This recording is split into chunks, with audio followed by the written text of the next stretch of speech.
Hello guys, good morning to all of you. This is Megiraj here and now we are going to get discuss about the AT curve and AX curve. So अब देखते हैं हम AT वक्र में क्या होगा।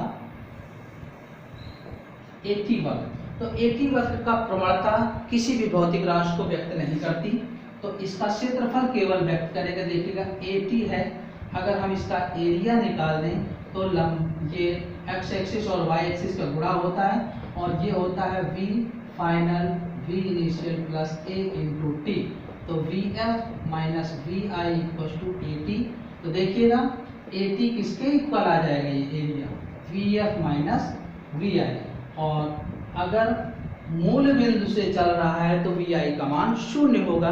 तो ऐसे केसेस में सिर्फ अंतिम वेग पूछा जाता है। तो जैसे हम देखते हैं, कोई क्वेश्चन लेते हैं, ये a है, एक t है, ये कोई AT कर्व है,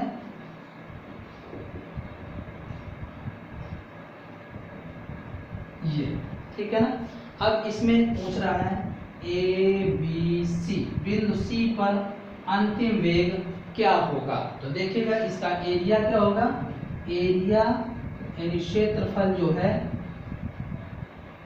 AT कर्व का, इसको डिनोट करता है VF माइनस VI। तो इसका एरिया है 1/2, आधार कितना है 8 और ऊंचाई कितनी है 20,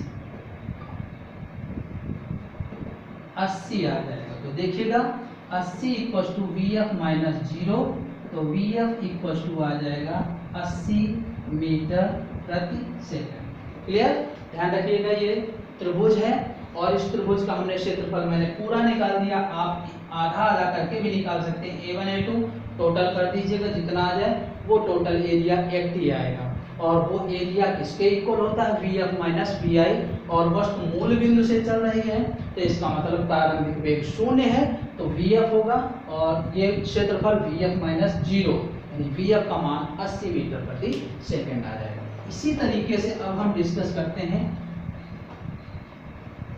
AX वक्र, और ये भी खास है, ध्यान रखिएगा इसको। AX वक्र,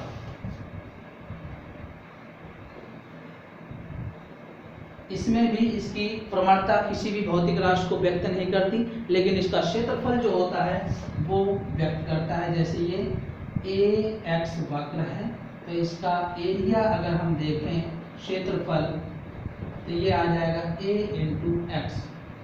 अब ये किस भौतिक राशि को व्यक्त करेगा, तो इसके लिए देखते हैं हम v square equal to u square plus 2a into x. तो v फाइनल अंतिम वेग होता है, v इनिशियल प्रारंभिक वेग इक्वल टू 2ax, तो a into x equal to vf square minus vi square upon 2।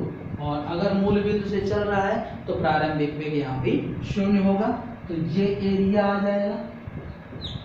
अब जैसे पिछले AT कर्व में हमने लिखा एरिया किसके पर इक्वल था, वेग परिवर्तन के, तो यहाँ पर हम क्या बोले इसको, एरिया को वेगों के वर्गों के अंतर का आधे के इक्वल है। थोड़ा सा अटपटा सा लग रहा है, तो इसको और परिवर्तित करते हैं। देखिएगा यही एरिया A इंटू एक्स जो है, इसमें अगर हम m से गुणा कर दें और m से भाग कर दें तो कोई परिवर्तन नहीं होगा, और ये m VF square m VI square, और 2 को दोनों के साथ लिख दीजिए, पूरे के बटे m रहने दीजिए, ठीक है ना। यानी m/2 का हमने गुणा कर दिया, ये आया एरिया। तो ये है गतिज ऊर्जा, अंतिम गतिज ऊर्जा, और ये प्रारंभिक गतिज ऊर्जा है upon m equal to area. तो इसको हम लिख सकते हैं डेल्टा KE अपॉन m, ये है एरिया। यानी एकांक द्रव्यमान पर गतिज ऊर्जा में परिवर्तन, ये है AX वक्र का क्षेत्रफल। तो दोनों ही चीजें हम इससे अंतिम वेग भी ज्ञात करेंगे और गतिज ऊर्जा में परिवर्तन भी ज्ञात करेंगे। तो देखते हैं हम इसके लिए वक्र, ये है A मीटर प्रति सेकंड स्क्वायर, x मीटर। इस तरीके से कोई कण है OABC, कोई 100 ग्राम का कण OABC पथ पर गतिमान है।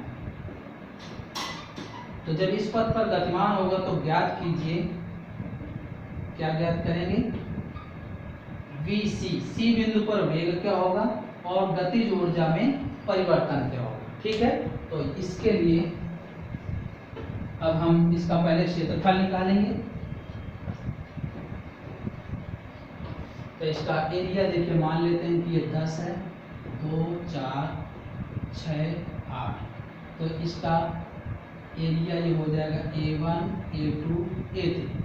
तो A1 हो जाएगा 1/2 आधार इंटू ऊंचाई 10, A2 हो जाएगा 2 से 6 तक 4 इंटू ये है 10 40, A3 हो जाएगा 2 इंटू 10 20, 1/2, तो ये आ जाएगा 10। ये समकोण त्रिभुज है तो आधार इंटू ऊंचाई बटे 2 से, और ये वर्ग या आयत रूप में है। तो टोटल एरिया आ जाएगा A1 plus A2 plus A3 यानी 10 प्लस 40 प्लस 10 60। तो पहला केस है area equal to VF square minus 0/2, तो ये है 60 इक्वल टू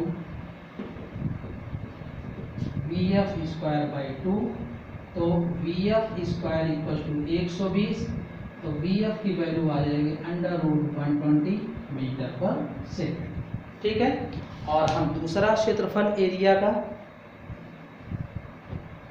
ये भी पता है कि एरिया इक्वल टू होता है डेल्टा KE/M।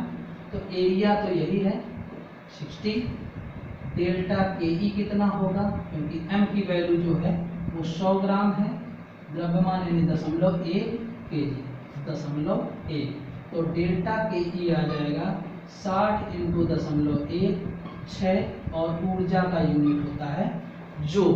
तो इस तरीके से गतिज ऊर्जा में परिवर्तन भी ज्ञात कर लेंगे। Thank you.